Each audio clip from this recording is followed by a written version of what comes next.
Welcome to episode number 77 of the Blitz Take. I am here with Kansas football reporter Glenn Kinley, recapping a, a tight KU and Illinois game. And I'm excited to hear what his thoughts are on the game and everything in Kansas. So, welcome. Hey, yeah, thanks for having me, man. I covered the Jayhawks for 3 or 4 years out in Kansas, and then I recently moved and took a job in Champaign, but reunited with the Jayhawks a little bit when they made the trip to Champaign. So covering Illinois now, but certainly know plenty about Kansas, I would say. My first question is what were your overall thoughts on how the game went? Man, I thought first of all, I thought it was a fantastic football game. I mean, I thought the it's a cliche thing to say, but I thought like the winners might have been the fans, man. Like that was a great football game. What's not to love about that? And then you combine that with the fact that it came down to the end in the fourth quarter. I thought the drive that Illinois put together for the touchdown drive that took the lead was just a surgical drive. I thought Luke Altmaier was great. He hit Pat Bryant for a couple big gains, and then Khalil Valentine, the freshman running back, was really good when they needed him most, and he hadn't had many carries. I think he had 4 in week 1, but in week 2 he was great. And then they used a lot of clock. Illinois did. They run on that clock. They got 3 to make it a touchdown game. Jalen Daniels didn't look.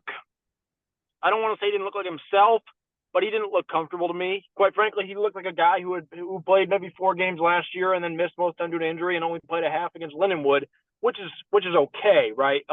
There's no need to hit the panic button. I don't think if you're the Jayhawks, I probably would have given the ball to Devin Neal a little bit more often. But I thought it was a great football game, and it was a big win for Illinois. What were your thoughts on Kansas's offense and defense? Yeah, for Kansas, you said? Yeah. Yeah, going back to their offense, Jalen can't turn the ball over. That's the thing. He threw 3 picks. One of them was a pick six. That screen pass towards the end of the first half. That can't happen. I don't know if it was the play call or if he just shouldn't have thrown that pass. Probably both. Got to read that one better. If he takes care of the football, that's an entirely different game, right? Even if they punt on a few of those drives, rather than turning it over and giving Illinois either a touchdown on defense or great field positioning, you're talking about a much different game.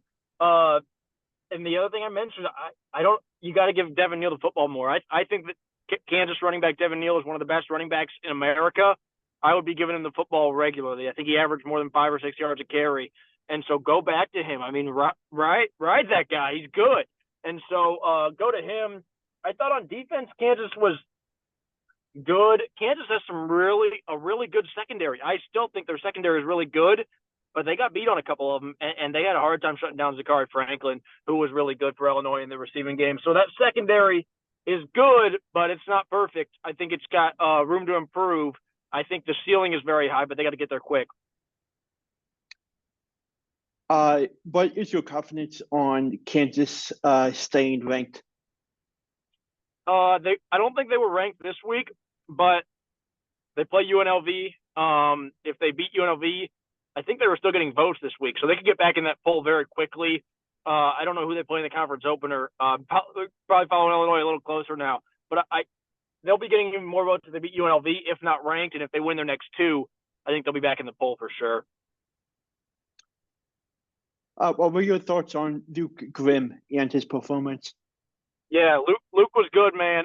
He has the ability to get into space, but to create his own space, right? And I thought the catch he had in the end zone was sweet. His first catch that got called back for the touchdown was right my way.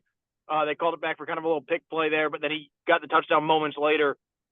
He's a veteran, right? And he's a senior. He's been there for a while.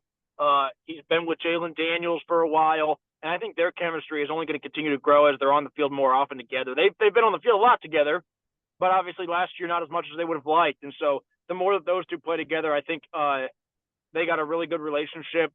Quentin Skinner probably didn't have his best game. I'm sure he would like to have the fumble back, and that screen pass I think was thrown his way too. I don't know if he could have done much about it, but Quentin Skinner and Lawrence Arnold are 2 guys who I think can be even better for Kansas as well.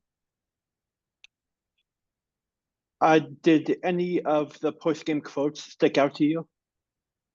I was in there for Lance's quote, and man, he said, he basically said, I'm paraphrasing here, but if you think that our goals or aspirations are out of the picture or out of the window because of one loss, you're sadly mistaken. Those were his words. And I think obviously that's a game they wanted to win, a game they felt like they could win, and maybe they felt like they should have won.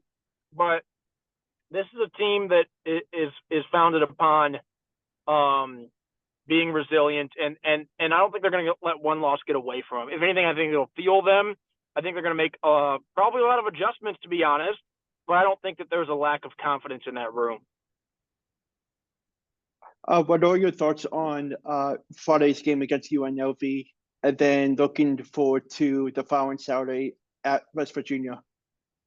Yeah, UNLV is a fun one because they played them in the bowl game last year, right? And so you get a little rematch there. The Kansas, I should say, receivers went off in that game. I don't remember exactly what it was, but I think it was it Skinner, and it was either Lawrence Arnold and Luke Grimm, or Quentin Skinner and Luke Grimm. Two of their receivers combined for 6 touchdowns. So can UNLV stop their passing game? Obviously, it was Jason Bean in that game and not Jalen Daniels, but Jalen can let it loose too. So UNLV's got to find a way to slow those receivers down. They didn't do that at all in the bowl game. It was a high-scoring contest.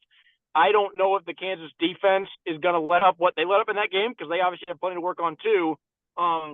But the Kansas offense is going to have something to prove after this past week, and they're going to feel like this is a game where they can go out there and prove it, because they did it against UNLV last year. I don't know enough about UNLV as far as personnel to know how many changes they had in the offseason, what's different for them, who they brought back, who they got in the portal, all that stuff. But I know that this is a game that has a fun storyline to it because of the bowl, and probably that Kansas is salivating over because of what they know their offense did against this team last year. My last question is, what is your prediction for the next 2 games? Yeah, and I apologize. I didn't get the West Virginia game there. You asked me about it, and I skipped it. I didn't do that intentionally. But I think Kansas probably wins both of these. I really think they beat UNLV. I think that when you go to Morgantown, man, that's a sneaky tough game. I think West Virginia is a team that doesn't always get the respect they deserve, and I know they maybe didn't have a great year last year, but they weren't bad, and so I think that's a good football team. I think they're well coached, and I think when you go there, man, it's tough to win on the road in the Big 12, right? And so I think that will be a good football game. But I'll just be honest with you. I would be surprised if Kansas doesn't go 2-0 in the next 2 weeks. And like you would ask me about, I think they do end up back in the AP poll if they do that. Thanks for taking the time out of your night to come on and talk Kansas football, and hope to have you back on soon. Absolutely. Thanks, man. I enjoyed it. Thanks. Same.